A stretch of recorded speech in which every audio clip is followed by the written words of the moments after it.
Bonjour, bienvenue dans ce 16e numéro de Mahogany, le magazine du bien vieillir en Martinique. Nous nous retrouvons cette semaine pour poursuivre la thématique entamée il y a une quinzaine de jours sur la protection des personnes âgées. Après la protection juridique des personnes âgées, nous nous attaquons aujourd'hui à une sorte de violence, puisque nous sommes en plein, vous le savez, dans le cadre d'une campagne martiniquaise contre la violence. Cette semaine, nous nous attaquons dans Mahogany à une forme de violence dont on ne parle pas beaucoup, qui est souvent tue parce qu'elle se déroule au sein des familles, au sein du domicile ou alors en institution. Il s'agit de la maltraitance vis-à-vis des personnes âgées. C'est une forme de violence à l'encontre de personnes vulnérables dont les pouvoirs publics ont pris la mesure il y a une dizaine, une quinzaine d'années. Un certain nombre de dispositifs ont été mis en place afin de lutter, de prévenir cette forme de maltraitance. Nous abordons aujourd'hui le sujet, pour ce qui nous concerne à la Martinique, en compagnie de Madame Rieux de l'Âme d'Or. Bonjour Madame Rieux. Bonjour Madame. Alors, outre votre appartenance à l'Âme d'Or, vous êtes en fait la coordinatrice Allo Maltraitance pour la Martinique. Tout à fait. Donc, je coordonne le centre d'écoute de lutte. C'est important de spécifier le cycle. Centre d'écoute de lutte et de prévention contre la maltraitance des personnes âgées de la Martinique. Très bien, donc voilà. Vous recevez les appels qui vous signalent des cas de maltraitance et vous êtes à même au sein du centre d'écoute de faire la part des choses et de voir s'il y a lieu de poursuivre ou de venir en aide en tout cas aux personnes qui sont maltraitées. Absolument. Avec nous également, qui nous rejoindra dans quelques instants, Madame Nicole Cadreau, de la direction de l'aide aux personnes âgées et handicapées du Conseil général de la Martinique, qui nous entretiendra du rôle du Conseil général dans le cadre de la lutte contre la maltraitance, puisque le Conseil général est un acteur majeur, le grand coordinateur, si on peut dire, des actions d'une façon générale en faveur des personnes âgées et plus particulièrement de la lutte contre la maltraitance des personnes âgées. Donc, Madame Cadreau va nous rejoindre dans quelques instants. Nous avons également prévu pour son témoignage de recevoir par téléphone Monsieur Jean-Marie Clovis, qui est le président du syndicat des infirmiers libéraux de la Martinique, qui nous apportera son éclairage sur le rôle de ces professionnels qui sont en contact avec les personnes âgées, à domicile notamment, et qui sont les premiers à même de constater et de relever les phénomènes de maltraitance et d'autre part également dans leur pratique d'être eux-mêmes en but à des gestes qui pourraient parfois s'apparenter à de la maltraitance. Alors, avant de poursuivre sur le rôle et les missions du centre d'écoute, Allo Maltraitance, ALMA en fait, ALMA Martinique, dont nous vous communiquerons tout au long de cette émission les coordonnées et les moyens de joindre le centre d'écoute. Nous vous encourageons, si vous avez des témoignages ou des questions à poser sur cette thématique, à nous appeler et à nous faire part de votre expérience. Alors, avant d'aller plus loin, je crois qu'il faudrait, Madame Rieux, tenter de définir la notion de maltraitance à l'égard des personnes âgées. Voilà, effectivement, c'est une définition importante. Alors, pour tout dire, il n'y a pas forcément de définition précise concernant cette notion de maltraitance. Ça peut être vu comme une brutalité, comme une agressivité, Mais toutefois, en 1987, le Conseil de l'Europe donne la définition suivante. Il va s'agir de tout acte ou omission commis par une personne, ou ça peut être aussi par un groupe de personnes, envers une personne ou un groupe de personnes, si cela porte atteinte à l'intégrité physique, corporelle et ou psychique et nuit à la liberté financière de cette personne. C'est une définition importante parce que si on analyse cette définition, on voit que ce n'est pas seulement en commettant un geste violent envers une personne âgée qu'on est maltraitant, mais quelquefois par omission, en oubliant quelles que soient les raisons pour lesquelles on n'a pas effectué un geste qui était important pour la personne, on peut aussi être maltraitant. Je pense que j'aurai l'occasion de donner des exemples.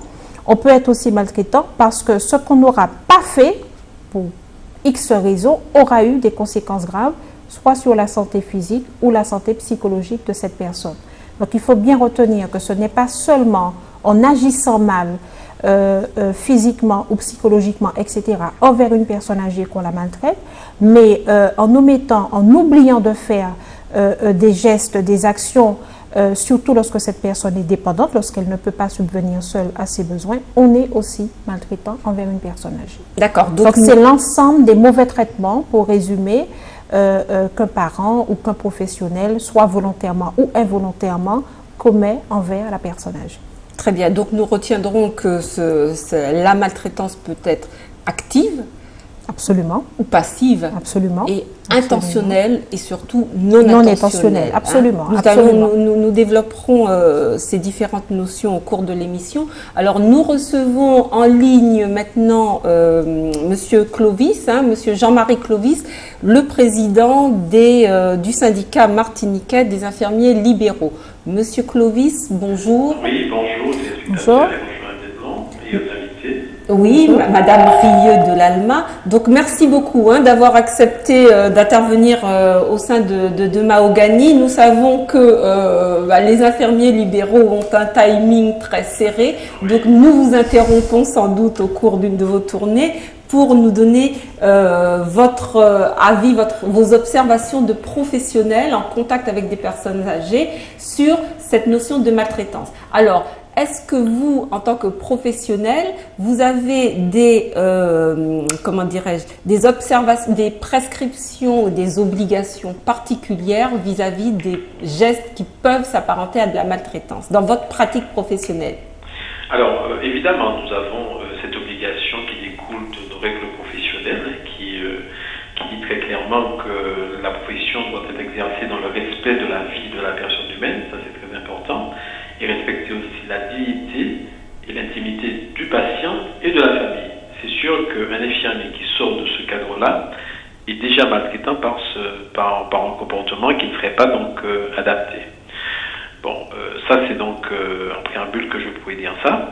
Et autre chose qui peut se passer, on peut l'être, je dirais, de manière très intentionnelle, mais aussi par rapport aux circonstances de travail, c'est-à-dire que nous pouvons être confrontés à des difficultés de transfert pour un patient parce que l'infirmier se retrouve seul et il ne va pas forcément effectuer le transfert dans les règles de l'art parce que à domicile on n'a pas forcément l'espace nécessaire, l'appareillage nécessaire, et ça c'est bien malgré nous, je veux dire, parce que bon, les conditions ne sont pas toujours adaptées. Ça peut malheureusement donc arriver, ça n'arrive pas souvent. On peut être confronté donc à ce cas-là, mais d'une manière générale, même si nous n'avons pas une charte régissant la profession sur ce respect-là, mais notre exercice nous oblige à ne pas être maltraitant. Est-ce que vous faites des actions de sensibilisation vis-à-vis de vos confrères à ce sujet? Alors, en tant que syndicat, c'est vrai que nous le faisons, mais essentiellement au niveau de nos adhérents, puisqu'il y a actuellement l'ordre des infirmiers qui connaît quelques difficultés en ce moment, mais qui aurait donc beaucoup plus la charge de ce travail de sensibilisation de l'ensemble de la profession à travers, par exemple, un code de déontologie qui n'existe pas encore pour notre profession. D'accord. Est-ce que, à travers les conversations que vous avez pu avoir avec vos confrères, vous sentez que c'est une préoccupation prégnante chez eux? Absolument. c'est vrai qu'on en parle régulièrement et bon, il y a effectivement cette sensibilisation donc dans nos gestes quotidiens, mais il y a aussi une sensibilisation vis-à-vis donc de l'entourage aussi, et on déplore aussi malheureusement, je dirais de temps à autre, quand même des situations difficiles où pour des raisons économiques des personnes sont maintenues à domicile dans des conditions difficiles, et à travers ces conditions difficiles, bon, nous sommes aussi maltraitants. À dire en clair, pour dire c'est quelqu'un qui n'aurait rien à faire à domicile, devrait être hébergé et maintenu parce que bon, la ressource financière de cette personne intéresse ses enfants, etc. Voilà, ouais, et ne lui permet pas forcément d'être accueillie, par exemple, dans une institution où elle aurait des conditions... Oui, elle peut l'être, mais la famille s'y oppose. Très bien. Alors, un autre volet de la maltraitance qui préoccupe aussi, qui peut préoccuper aussi les professionnels que vous êtes, il s'agit des obligations de signalement lorsque vous constatez à l'occasion de l'exercice des actes chez les patients. Vous pouvez être témoin de situations de maltraitance. Alors, il existe, à mon sens, juridiquement, peut-être une contradiction entre votre obligation de discrétion et de secret professionnel et la révélation, la mise en lumière de faits que vous constatez au domicile de vos patients. Donc, est-ce que, en termes de signalement, vous sentez la contradiction et dans ce cas-là, quelle est l'attitude que vous préconisez? Alors, c'est vrai que c'est une situation très délicate, parce que d'une part, il faut déjà évaluer donc la maltraitance, pas forcément évident, mais lorsqu'il y a des agressions physiques envers les personnages, c'est surtout dans ces cas-là que nous intervenons et que nous signalons. Et ça arrive, on le fait. Ce n'est pas très fréquent, mais tous les infirmiers le font à chaque fois qu'ils sont confrontés véritablement à une maltraitance physique. C'est surtout dans ces cas-là que nous le faisons. D'accord, très bien. Donc, écoutez, nous n'allons pas vous retenir plus longtemps, Monsieur Clovis. Nous avons compris effectivement que, en pénétrant dans l'intimité des familles, d'une personne, mais également de tout son entourage, d'un entourage familial, vous êtes confronté à sans doute des soucis à la fois de discrétion, vous voyez ce qui se passe, et donc sans doute parfois quelques cas de conscience, mais il y a une sensibilisation à cette notion de maltraitance et sans doute des actions de prévention à prévoir. Absolument. Très bien. Merci, Monsieur Clovis, d'avoir répondu à notre invitation. Merci. Au revoir, bonne journée. Au revoir. Donc, on le voit, alors nous avons parlé des cas de maltraitance avec Monsieur Clovis, donc dans le cadre du domicile, mais il existe également des formes de maltraitance, sans doute liées à d'autres raisons, au sein des institutions auxquelles les personnes âgées sont confiées. Tout à fait. C'est vrai que depuis l'ouverture de la structure d'écoute en juin 2005, plus exactement le 28 juin 2005, au jour d'aujourd'hui, nous ouvrons plus de dossiers concernant des signalements de maltraitance au domicile. Mais je m'empresse toujours de dire que n'allons pas penser que parce que nous avons plus de dossiers concernant les maltraitances au domicile des personnes âgées, que la maltraitance institutionnelle dans les maisons de retraite, les hôpitaux, cliniques, etc. n'existe pas. Elle est peut-être plus cachée dans les habitudes des institutions parce que ça va vite, etc. Mais il y a quand même ce travail de prévention à faire au sein de ces institutions pour éviter que les professionnels deviennent maltraitants par inadvertance. Ce qui est quand même un rôle, une mission très importante de la structure d'écoute, qui est cette mission de prévention qui passe par des actions d'information et de formation auprès du grand public et des professionnels, parce qu'on se rend compte finalement qu'on peut basculer vers des actes, des situations de maltraitance sans même s'en rendre compte, sans savoir véritablement que ce qu'on a produit ou ce qu'on n'a pas produit, ce qu'on a fait ou ce qu'on a omis de faire correspond à une maltraitance. Et c'est vrai que ce n'est pas toujours de la faute des professionnels. Moi-même aussi, je suis une professionnelle de la gérontologie et c'est vrai qu'il est très facile pour X raisons de basculer vers ces situations de maltraitance. Ce qui justifie le fait que apprécier une situation de maltraitance, essayer de la comprendre, revient à chercher les facteurs de risque de cette maltraitance. Je crois qu'on ne peut pas se contenter de dire que tel enfant ou tel professionnel a maltraité une personne âgée. Il faut chercher à comprendre pourquoi cette personne, à un moment X, que ce soit volontairement ou involontairement, parce que je répète, la maltraitance n'est pas toujours un acte volontaire, très souvent c'est involontaire, ni conscient. Donc justement, tout ce travail de prévention, c'est pour faire prendre conscience de l'existence du phénomène et de l'émergence de ce phénomène de maltraitance. Donc c'est toujours en s'arrêtant sur les raisons des choses qu'on arrive à comprendre pourquoi on est arrivé à telle ou telle situation. Alors, nous allons explorer ces différentes raisons. Donc, effectivement, on peut, à la limite, on peut dire, est-ce qu'on peut dire que nous tous, nous sommes en mesure ou nous sommes en danger d'avoir des gestes maltraitants à l'égard de proches. Mais bien sûr, nul n'est épargné.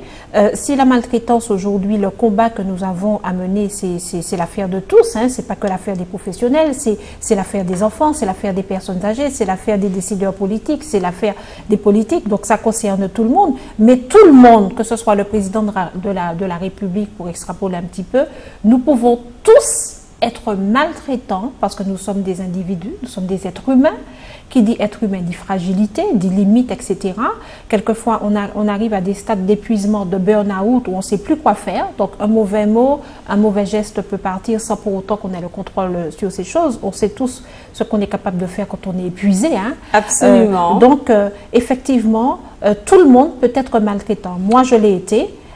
C'est vrai que je suis dans une activité professionnelle qui m'aide à corriger mes actes de maltraitance. Donc, tout le travail de prévention, de sensibilisation auprès des gens, j'insiste beaucoup parce que c'est une dimension très importante, ça aide à limiter les risques de maltraitance, à les réduire, peut-être pas arriver à un niveau zéro, je crois qu'il ne faut pas non plus être utopique, mais il faut quand même si c'est un cas de gagner, même si c'est une personne qu'on arrive à bien traiter, c'est quand même beaucoup de gagner. Très bien. Alors, nous sommes allés la semaine dernière à la rencontre de l'association La Saccade, hein, que nous avons déjà eu l'occasion de recevoir dans Mahogany.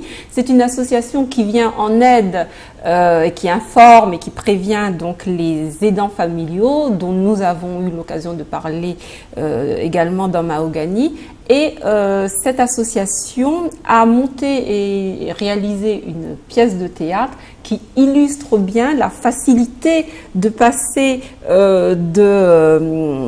d'une pratique quotidienne, hein, d'une assistance quotidienne auprès d'une personne âgée, à une maltraitance qui est insidieuse et dont on ne se rend pas très bien compte. Donc je vous invite à regarder ce petit extrait de la pièce Aidant, aider, gare à l'usure et à la maltraitance involontaire, qui est écrite et réalisée par Marie-Lydie Fidelin de La Saccade. Nous nous retrouvons après. Le sommeil, hein?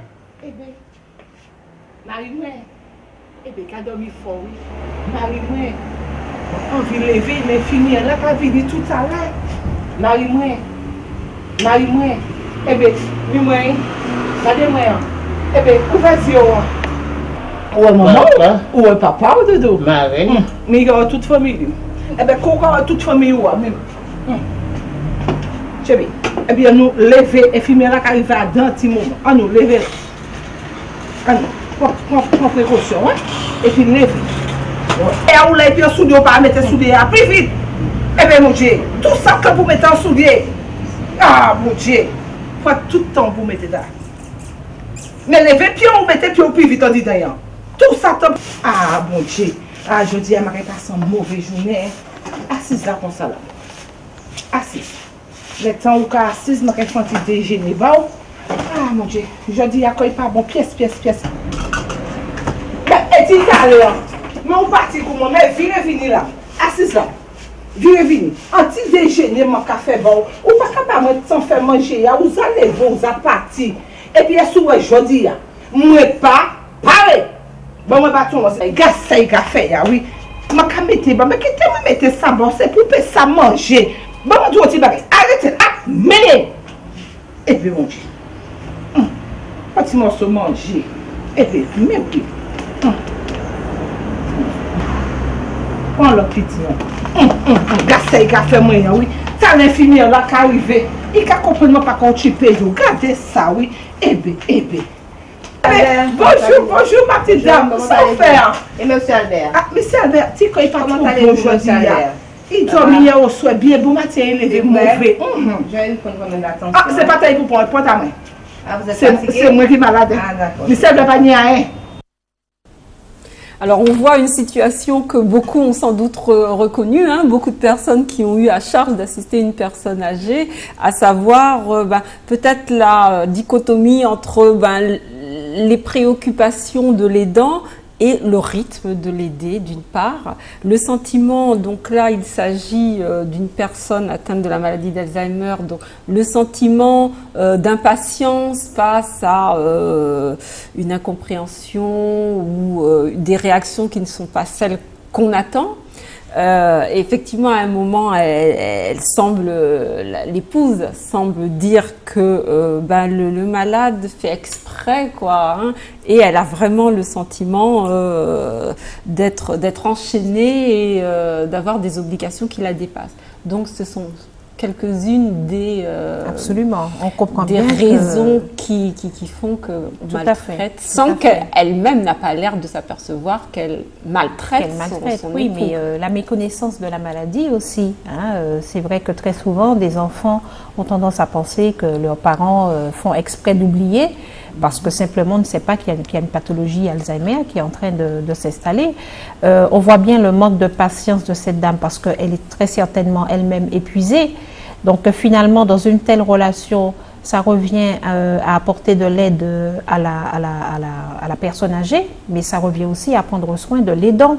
L'aidant aussi qui a besoin d'être écouté, qui a besoin de souffler, qui a besoin d'un répit pour pouvoir continuer cette prise en charge correctement. Donc là, le facteur de risque, ça peut être la méconnaissance, ça peut être l'épuisement, ça peut être le fait d'être seul, à s'en occuper 24 heures sur 24.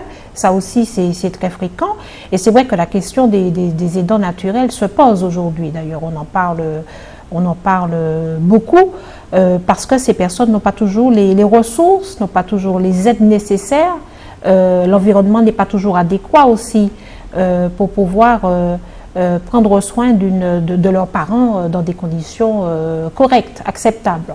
Voilà. Donc je profite pour saluer l'initiative de cette pièce. Très, très bien. Donc, alors, c'est une pièce, donc là, c'était dans le cadre d'une répétition de la SACAP qui met en scène 3 pièces qui seront présentées au public au cours du mois de février. Donc nous aurons l'occasion d'en reparler, notamment avec Madame Marie-Lydie Fédéen, qui est l'auteur de ces pièces sur la maltraitance des personnes âgées et sur les personnes âgées, la condition d'aidant familial d'une façon générale. Alors j'en profite pour accueillir Madame Cadreau du Conseil général. Donc bonjour Madame Cadreau, bienvenue dans Mahogany et merci d'avoir accepté notre invitation. Merci. Oui. Donc alors vous êtes vous appartenez à la direction de l'aide aux personnes âgées et handicapées du Conseil général de la Martinique. C'est donc à ce titre que vous représentez cette institution dans le cadre de notre thématique d'aujourd'hui, la maltraitance des personnes âgées. Alors nous reviendrons dans un petit moment à Madame Rieux pour développer sur les actions du service d'écoute à la maltraitance, mais on commence par vous, Madame Cadreau, dans la mesure où le Conseil général a été l'initiateur de la mise en place de cette structure. Oui, effectivement, il a été à l'initiative de la mise en place de cette structure en 2005, puisque à cette époque, on n'avait pas une connaissance aussi précise que maintenant du phénomène de la maltraitance, mais on se doutait bien qu'il y avait des personnes âgées maltraitées. C'est vrai qu'on se focalisait beaucoup plus sur les enfants maltraités. La maltraitance des personnes âgées était beaucoup plus tabou, mais avec quelques articles dans les journaux de France-Antilles, on voyait bien qu'il y avait à bas bruit se développait également ce phénomène de maltraitance au niveau des personnes âgées. Donc le Conseil général a voulu mettre en place un dispositif qui permette d'évaluer l'ampleur du phénomène, de prévenir ce phénomène, avec Alma, en partenariat avec Alma France et l'association Amdor qui est gestionnaire du dispositif et qui est notre partenaire. Très bien. Donc, pour nos téléspectateurs, Alma France est une structure qui a été mise en place dans les années, à la fin des années 90-2000, hein, au niveau national, qui faisait suite à une réflexion européenne, au niveau européen, qui traitait, donc, qui avait pris conscience de la nécessité de mettre en place un certain nombre de dispositifs de lutte contre la maltraitance, les phénomènes de ce type. Donc, s'est développée une structure nationale, donc Alma France, qui avait pour but de venir en aide, d'informer, de prendre en compte les plaintes, hein, les signalements et de les traiter. Donc, nous allons voir comment. Au niveau du Conseil général, aviez-vous eu des signalements de cas de maltraitance concrètes? Oui, ponctuellement, ces cas étaient pris en charge au niveau de l'action sociale départementale.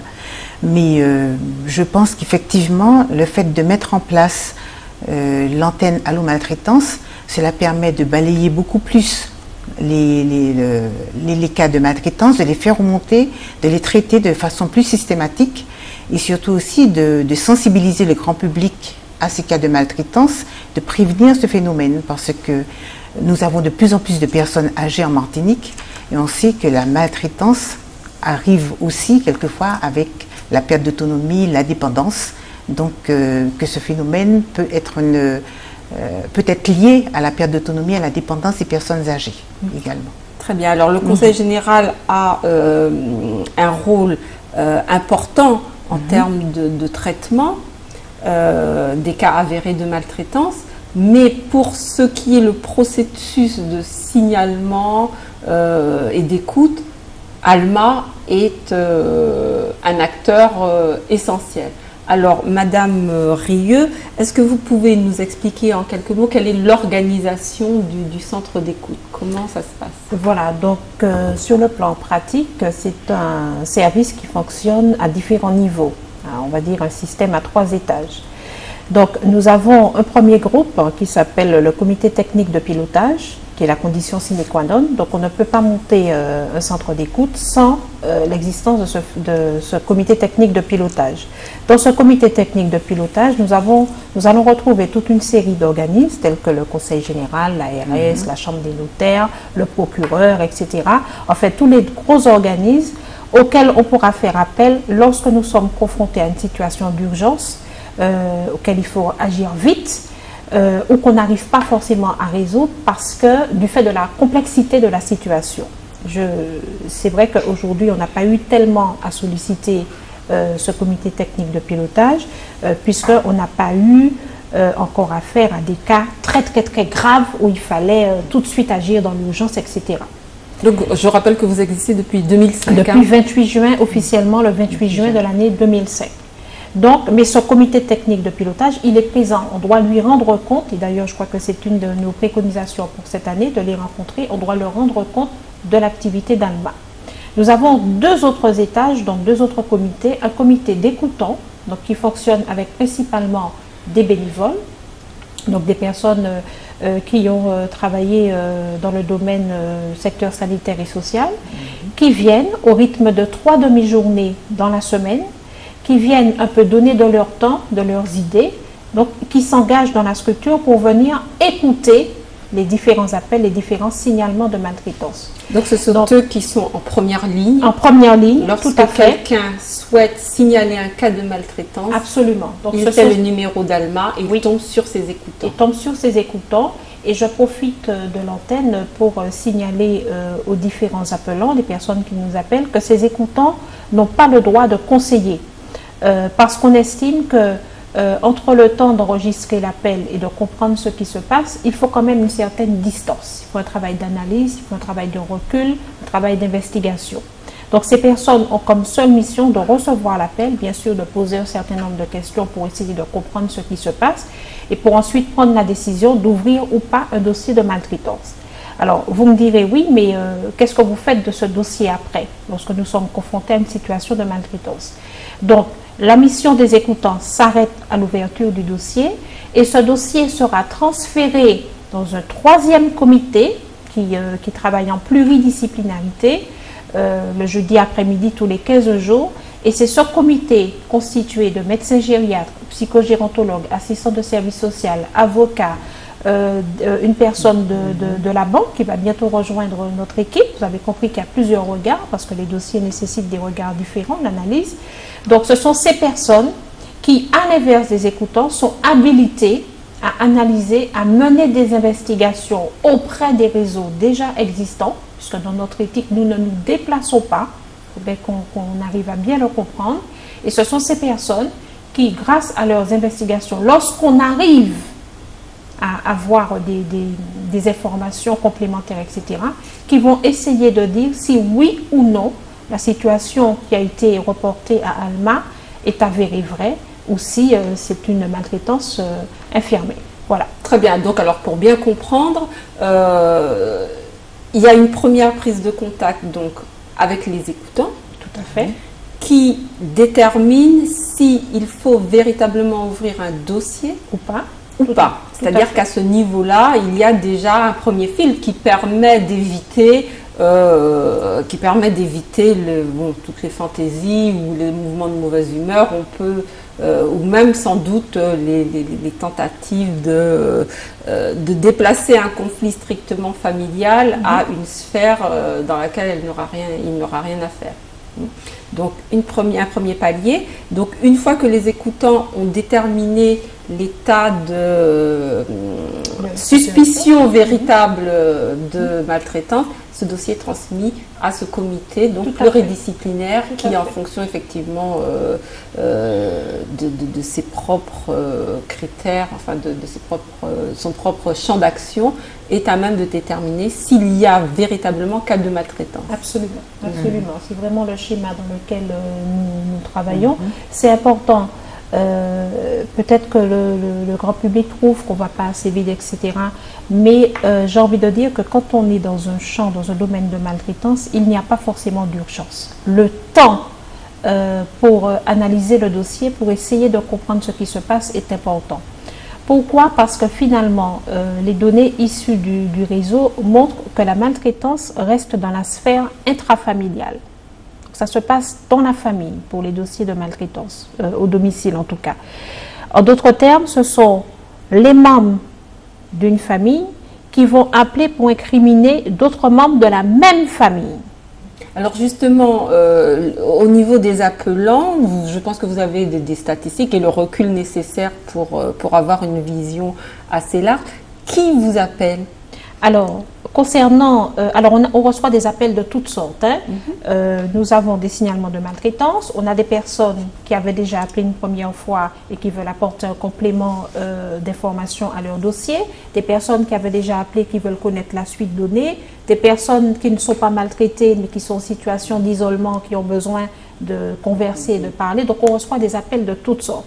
Maintenant, pour les signalements de maltraitance, donc, comme je disais tout à l'heure, ce sont souvent, les appelants, sont souvent des enfants de la supposée victime. Vous voyez la prudence que j'ai en disant supposée victime, parce que quand on reçoit le signalement pour la première fois, on ne parle pas encore de victime, on parle de supposée victime. Et ce n'est qu'après enquête qu'on va pouvoir dire effectivement c'est une victime ou ce n'est pas une victime. Une fois que les faits auront confirmé les allégations. Donc les appelants sont souvent des enfants, soit une fille pour illustrer, qui appelle pour incriminer son frère d'être maltraitant envers le parent ou vice-versa. Nous avons aussi des professionnels qui sont témoins de situations anormales dans le cadre de leur pratique de soins et qui appellent Alma pour avoir un regard, pour un petit peu ne pas devenir complice aussi, parce que c'est vrai qu'on a pour habitude de dire que celui qui ne dit rien est complice. Donc on a des membres de la famille et aussi des professionnels qui nous appellent pour nous faire part de situations anormales concernant des personnes âgées. Alors, au sein de la famille, nous avons vu dans l'exemple de la pièce, de l'extrait de pièce de théâtre que nous venons de voir, les aidants familiaux sont en première ligne parce que c'est souvent eux qui sont en raison de l'épuisement, en raison du stress, sont le plus susceptibles d'avoir des gestes de maltraitance. Nous sommes allés interroger Madame Marie-Lydie Fidélin, donc la présidente de la SACAD, sur la maltraitance au sein de la communauté, je ne sais pas si on peut dire ça, des aidants familiaux. Comment on y arrive et quelles sont les possibilités de prévenir ces gestes de maltraitance. Nous écoutons Marie Fidélin pour une courte interview. Dans le cadre des activités de l'association, est-ce que vous avez constaté des cas de maltraitance de la part d'aidants familiaux sur les personnes qui les assistent? Malheureusement, c'est un fait effectivement qui arrive, je ne vais pas dire régulièrement, mais effectivement ça se produit. Qu'est-ce qui explique les gestes de maltraitance? Tout simplement parce que quelqu'un qui tous les jours au quotidien, sans relais, doit assister quelqu'un du lundi au dimanche, matin, midi et soir, donc au bout d'un moment, elle est usée physiquement, psychologiquement, d'où certaines dérives. Et donc c'est de la maltraitance, on verra pour certains. Comment se manifestent ces phénomènes de maltraitance? C'est-à-dire, n'oublions pas, parce qu'on voit que maltraitance, c'est obligatoirement physique. Il y a la maltraitance psychologique, physique bien sûr, il y a la maltraitance financière. Il y a le manque de soins, évidemment, qu'on ne va pas donner à quelqu'un. Il suffit tout simplement de la laisser dans sa couche souillée. C'est de la maltraitance. Elle vous appelle 10 000 fois. Ceux qui se comprennent, ça fatigue de faire des allées et venues. Au bout d'un moment, comme elle m'embête, je ne vais pas y aller. C'est de la maltraitance. Le fait de la tourner un petit peu brutalement, bien puisqu'on est effectivement usé, c'est de la maltraitance. Involontaire, j'entends bien.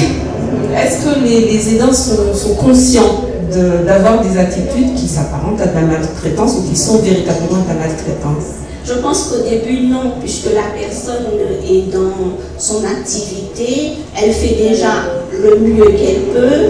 Au départ, elle a commencé une aide qu'elle ne savait pas qui allait durer forcément, donc elle ne se rend pas compte forcément de son attitude, de son comportement. Et puis, en entendant l'autre, c'est-à-dire la personne aider se plaindre, quelquefois on se remet en question, ou alors les autres nous disent « mais tu te rends compte, tu n'entends pas comment tu lui parles, tu ne vois pas comment ». Donc c'est pas aussi simple que ça. Est-ce que c'est facile pour eux d'accepter ou d'admettre qu'ils sont maltraitants? Non, ce n'est pas facile, puisque la personne sait qu'elle le fait d'abord par amour, puisque la plupart des aidants le font par amour. Donc, aller dire à un aidant qu'il devient ou qu'il est devenu maltraitant, c'est sûr qu'il ne comprendra pas, puisqu'il vous dira tous les jours je suis là au quotidien, je suis la seule, parce que le plus souvent c'est un seul membre de la famille qui est là, donc c'est sûr qu'il ne comprendra pas. Mais c'est là qu'il faut effectivement faire de la prévention et comprendre, parce que n'oublions pas que l'aidant familial n'est pas quelqu'un qui est préparé à ça, il n'est pas formé. Donc c'est là que les professionnels ont un rôle à jouer. Alors justement, en parlant pas de professionnel, l'aidant familial n'est pas exclu, pas seul. Il y a des professionnels, des infirmiers libéraux par exemple, ou des aides ménagères, des auxiliaires de vie qui viennent au domicile de la personne aidée. Est-ce que ces professionnels-là peuvent jouer un rôle? Et sinon, si oui, quel rôle? C'est un rôle essentiel. D'ailleurs, il est temps qu'il y ait un professionnel comme une aide à domicile ou une aide ménagère. Donc ces professionnels doivent lui faire comprendre la nécessité pour lui justement de s'octroyer du répit pendant qu'il est là. Donc partir, faire autre chose. Et puis le professionnel comme l'infirmière libérale par exemple, ou l'aide ménagère peut aussi lui expliquer qu'il y a des associations, il y a des réseaux, il y a des personnes qui peuvent les aider à mieux vivre ce qu'ils vivent, à mieux gérer leur quotidien. Et leur rôle justement est de les informer justement sur les aides qui sont là. Quel est le rôle d'associations comme la vôtre? Est-ce que vous pouvez leur apporter une aide, des solutions? Oui, nous, on a basé notre action sur la prévention. Puisqu'effectivement, vous avez vu, on peut devenir maltraitant involontairement. Donc si on peut justement faire de la prévention en disant, voilà, ça vous est tombé dessus, vous ne l'avez pas choisi, mais maintenant sachez, vous n'êtes pas préparé, mais il faut que vous soyez formés. Donc, informez-vous, formez-vous. Les aidants sont-ils sensibles à ce type de discours? Beaucoup, puisque l'année dernière, en partenariat par exemple avec la CGSS, le service prévention, nous avons fait 2 sessions de formation. Elles étaient remplies. Là, on va renouveler ces sessions parce qu'ils ont compris que c'était un besoin essentiel pour pouvoir continuer leur aide. Les professionnels comme les infirmières libérales, par exemple, ont des obligations de signalement lorsqu'ils constatent des situations de maltraitance grave. Est-ce que vous avez connaissance, vous, au sein de l'association, du signalement? Il y a 2 mois, on a eu un signalement effectivement d'une infirmière libérale qui nous a effectivement signalé quelqu'un qui... Et on a pu faire intervenir les services compétents, par exemple le conseil général. Et la situation a évolué favorablement? En tout cas, il y a eu un début et donc on espère que effectivement elle évoluera favorablement pour ce monsieur. En dehors des formations, vous avez écrit et monté un certain nombre de pièces de théâtre qui ont sans doute une valeur pédagogique. Est-ce que vous pouvez nous dire en quelques mots à quoi elles servent et quel est leur thème? C'est exactement, on est toujours dans le cadre de la prévention, on parlait de prévention pour les formations. Les pièces effectivement que j'ai pu écrire et mettre en scène jusqu'à présent, ce sont aussi effectivement des pièces de prévention. Par exemple, il y en a une qui s'appelle Aidant aider, garde à l'usure à la maltraitance involontaire. Pour expliquer tout simplement qu'au bout d'un moment, en étant usé tous les jours au quotidien, en faisant la même chose, on peut devenir maltraitant involontairement. Il y a une autre qui s'appelle Seul dans ma tête, c'est sur la maladie d'Alzheimer. On montre effectivement un aidant familial qui aime son mari, mais au final, au bout d'un moment, elle ne comprend pas effectivement l'évolution de la maladie. Elle peut aussi devenir maltraitante involontairement. Voilà, c'est tout ça. Vous avez bon espoir que ces phénomènes de maltraitance s'amenuisent? Un accent encore une fois, c'est-à-dire il ne faut pas désespérer, il faut se dire qu'il faut continuer à former les gens, il faut les encourager à se faire. Le problème qui se pose, c'est que tous ils ne peuvent pas se former parce que ça prend un temps. Il faut effectivement, ces gens n'ont déjà pas pour la plupart du temps pour eux. Donc c'est sûr qu'il faut déjà organiser un répit autour de ces personnes. Donc tout ça, petit à petit, ça fait son chemin. On comprend bien tous des maltraitants en puissance, malheureusement. L'action de prévention que vous faites à l'ALMA et que le Conseil général, auquel le Conseil général contribue, est, semble-t-il, très important. Oui. Oui, tout à fait. Il faut savoir que les aidants, justement, doivent pouvoir faire appel à de l'aide qui peut être distribuée par le Conseil général, même au niveau d'un portage de repas, d'une téléassistance ou de l'allocation personnalisée d'autonomie qui sert à rémunérer les services justement d'une tierce personne qui va les aider à prendre en charge leurs parents et durant ce temps, ces aidants familiaux pourront effectivement, comme on l'a vu et comme l'a dit Marie Lydie Fidelin dans le reportage, s'accorder un temps de répit, un temps de repos pour faire des activités qu'ils aiment, par exemple, dans lesquels ils peuvent s'épanouir. Dans lesquels ils peuvent s'épanouir. Ou bien participer à des groupes de parole également, ce qui permet effectivement d'évacuer, de se libérer de tout ce stress. Alors donc, nous revenons au signalement, aux appels au centre d'écoute. Donc on a vu des membres de la famille contre d'autres membres de la famille, bon sans doute souvent des aidants familiaux. Est-ce qu'il arrive que des personnes, justement des aidants familiaux eux-mêmes, puissent se poser des questions et appellent le centre d'écoute pour demander si elles sont dans une situation où elles maltraitent la personne âgée? On a tout type de profil d'appel. Ça peut aller de l'aidant ou ça peut aller de celui qui n'est pas aidant et qui estime que l'aidant ne fait pas suffisamment sa tâche, ne remplit pas sa tâche correctement. Et puis c'est surtout des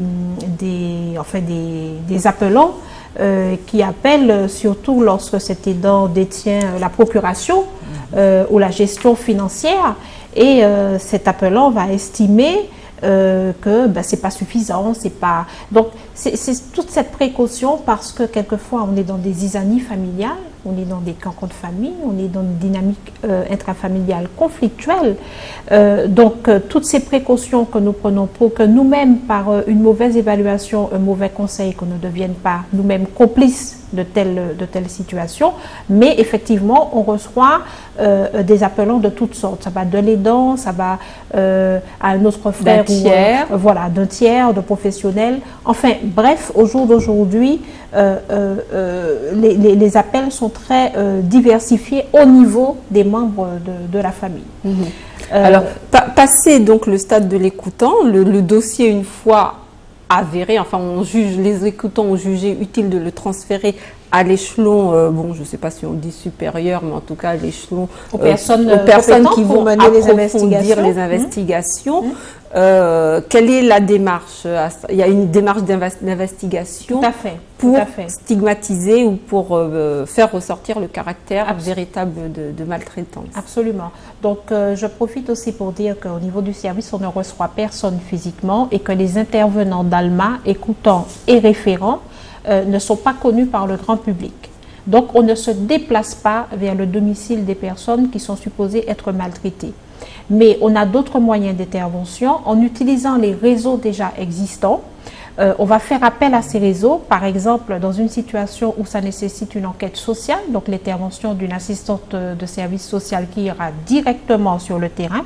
Donc, on va contacter l'assistante sociale du secteur de la personne qui est maltraitée, on va lui faire part de la situation et quelquefois on se rend compte que cette situation est déjà connue par le service social, donc c'est le moment ou jamais de se partager les informations que nous avons sur la situation qui nous est signalée. Ça nous permet d'avoir une vision beaucoup plus globale de la situation de la personne âgée et cette assistante de service social qui très souvent est déjà débordée par le poids elle-même. Et je profite pour saluer le travail des travailleurs sociaux et pour nous souhaiter, nous travailleurs sociaux, des vœux de bonne année, parce que la tâche est lourde. De bonne année, de bon courage. Je les remercie aussi pour le travail de collaboration. Et donc, pour terminer, c'est cette assistante sociale qui ira au domicile de la personne, évaluer sa situation, l'apprécier, et qui, en fonction du besoin, mettra en place un plan d'aide, si c'est une mesure de protection, si c'est une aide à domicile. Voilà, donc on rentre en contact avec les réseaux déjà existants. Une autre façon de travailler, ça peut être le médecin gériatre qui travaille avec nous, qui va établir une concertation avec le médecin traitant de la personne qui est supposée être maltraitée, mais à condition que la personne qui a appelé ALMA pour signaler le cas donne son accord. On ne fait rien sans l'accord de la personne qui a appelé. Parce qu'on a des personnes qui peuvent nous appeler, les cas sont tellement, on n'aura pas le temps de tout dire, mais on a des personnes qui appellent juste pour nous signifier une situation et qui nous demandent de ne pas agir. Donc c'est déjà une façon de se décharger, de se soulager. Et puis d'autres qui nous disent oui, ok, vous pouvez appeler le médecin traitant. Donc ce sera le médecin gériatre de notre équipe qui va établir une liaison avec ce médecin traitant. Et quelquefois, le médecin traitant, soit il est au courant, donc on nous donne un complément d'information, soit il n'est pas au courant, donc lors de ses visites à domicile, aura une vigilance plus particulière, ou alors on se rend compte des fois, le centre d'écoute, c'est pas seulement répertorier des appels, mais c'est vraiment, ça donne des indicateurs sur l'évolution de la société.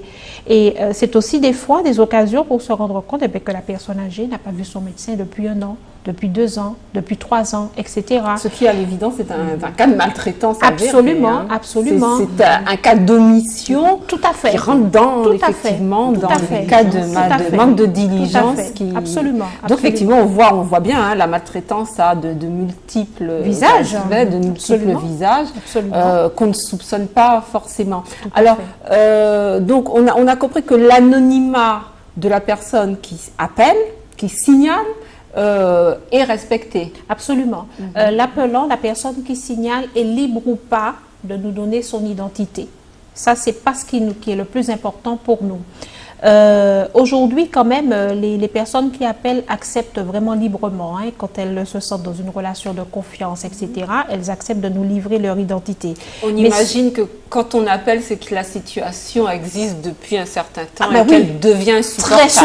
Très souvent, comme on dit chez nous, depuis non ni non non, c'est une situation. Et puis, il y a eu un élément déclencheur qui a fait que, soit parce que peut-être à la suite de cette émission, on a souvent des pics d'appel parce que les gens ont découvert, ont appris qu'il y avait une structure d'écoute, mais la personne qui appelle n'est pas obligée de laisser son identité. Ce qui est important pour nous, c'est d'avoir le maximum d'informations sur la supposée victime, donc sur la personne âgée qu'on estime être maltraitée. Ça, si on n'a pas d'informations sur cette personne, eh ben, on ne peut rien faire parce que si on est amené à appeler l'assistante de service social, je ne pourrais même pas lui communiquer le nom, l'adresse, etc. Donc, c'est vrai qu'on pose un certain nombre de questions, mais ces questions sont importantes parce que ça nous aide à avoir une vision globale et à pouvoir donner ensuite aux collaborateurs du réseau déjà existant, de lui fournir le maximum d'infos pour qu'elle puisse mieux évaluer la situation. Alors très rapidement, parce que malheureusement notre émission arrive à son terme, hein, même si on n'a vraiment pas exploré toute la matière. Qu'en est-il de la victime? Une fois que les faits sont avérés, qu'en est-il de la victime et éventuellement de son consentement? Des suites en fait hein, du signalement. Il faut préciser que ça ne donne pas lieu forcément à des poursuites pénales, parce que la maltraitance est réprimée pénalement, mais que le fait d'appeler Alma, de signaler un cas qui va faire l'objet d'une ouverture de dossier, ne va pas obligatoirement conduire devant le procureur. Non, pas forcément, puisque chaque situation est singulière. Alors, qu'en est-il des dossiers? Ce n'est pas parce que dans cette année, on aura ouvert 78 dossiers que les 78 situations seront avérées comme étant vraies. Donc, alors, c'est vrai que je n'ai pas terminé mes statistiques de 2012, sur les données de 2012, donc je ne peux pas encore dire que sur 78 dossiers qu'on a ouverts, qu'il y en a eu 50 qui ont été avérés comme vrais. Mais c'est souvent le réseau déjà existant qui prendra un relais sur le terrain. Par exemple, si j'appelle l'assistante sociale ou les référents appellent l'AS, elle mettra en place un plan d'aide, mais faudrait-il encore qu'elle ait le temps de nous rappeler pour nous dire, oui, ben voilà, vous m'avez signalé la situation de Madame X, ça a été avéré vrai, voici ce que j'ai fait, etc. Donc, on a encore un gros travail à faire sur le devenir de la personne. Comment arrivons-nous à recueillir des données sur ce qui a été mis en place, quel a été le devenir de cette personne. Et je rappelle que Alma, en principe, on est dans une mission de conseil, donc la personne à qui on donne le conseil est libre ou pas, hein, de rendre opérationnel ce conseil qu'on lui a donné, mais on s'intéresse, on fait quand même beaucoup plus que ce qu'on devrait faire parce qu'on va à l'information, quelquefois on rappelle les gens, vous nous avez appelé, est-ce que ça va mieux, etc. On a des personnes qui rappellent. Donc c'est encore, il est très difficile de répondre à cette question parce que aussi, quelquefois on se retrouve à fermer des dossiers parce que la personne âgée, lorsqu'on arrive à avoir son témoignage, ce qui est quand même très rare, la personne âgée sera la première à demander de fermer le dossier. Elle ne souhaite de peur de représailles, elle ne souhaite pas de suite, surtout lorsqu'elle est maltraitée par son propre enfant. Elle va d'ailleurs lui trouver des excuses hein, que ce n'est pas de sa faute, etc. Ce que je peux comprendre parce qu'il est très douloureux pour une mère ou pour un père d'aller porter plainte à la police parce que cette personne est maltraitée par son propre enfant, alors que c'est la solution. C'est vraiment quelque chose de douloureux et puis on sait tous que ce qui se passe en famille, eh bien, on n'a pas trop envie d'aller le colporter à l'extérieur. D'aller le colporter. Mais au jour d'aujourd'hui, tous les dossiers ont bénéficié d'une analyse. Maintenant, le gros combat qu'on doit mener, c'est d'avoir des retours sur la situation de ces personnes après un conseil donné, après une enquête menée, etc. Voilà. Très bien. Bah, écoutez, je vous remercie. Malheureusement, nous n'avons plus le temps de développer. Simplement, nous retiendrons que la maltraitance peut être le fait de chacun d'entre nous, qu'elle soit intentionnelle ou qu'elle soit involontaire, qu'il faut en prendre conscience, hein, et j'espère que, en tout cas aujourd'hui, nous aurons contribué à ce début de prise de conscience, qu'il y a des moyens de prévenir la maltraitance et que, de toute façon, que ce soit les victimes ou les personnes qui pensent qu'elles ont des gestes de maltraitance, peuvent s'adresser soit à votre centre d'écoute, dont nous allons rappeler le numéro, hein, qui est important. Donc c'est le 05 96 48 47 48. Donc, vous avez des permanences d'écoute les lundis matins, le mardi après-midi et le jeudi matin. Et en dehors de nos horaires d'ouverture, il y a un répondeur qui peut, et surtout lorsque les personnes souhaitent être rappelées, il faut surtout pas hésiter à nous le demander. Parce que sans cette demande, on ne s'autorise pas à rappeler les gens parce qu'on ne sait pas sur qui on va tomber. Donc, il est important de nous demander absolument. Très bien. Donc, que ce soit le centre d'écoute ou des associations d'aidés, si on est un aidant familial, qui vous permettront de parler, ce qui est déjà une première étape de prise de conscience et de début de solution. Nous poursuivrons la semaine prochaine dans le cadre de Mahogany cette série d'émissions sur la protection des personnes âgées. Nous verrons qui sont les auteurs de maltraitance et quelles sont les peines ou les mesures qui peuvent être mises en place à la suite d'une constatation avérée. Je vous remercie, mesdames, d'avoir bien voulu être nos invités. Nous nous retrouvons la semaine prochaine pour un prochain numéro de Mahogany. À très bientôt.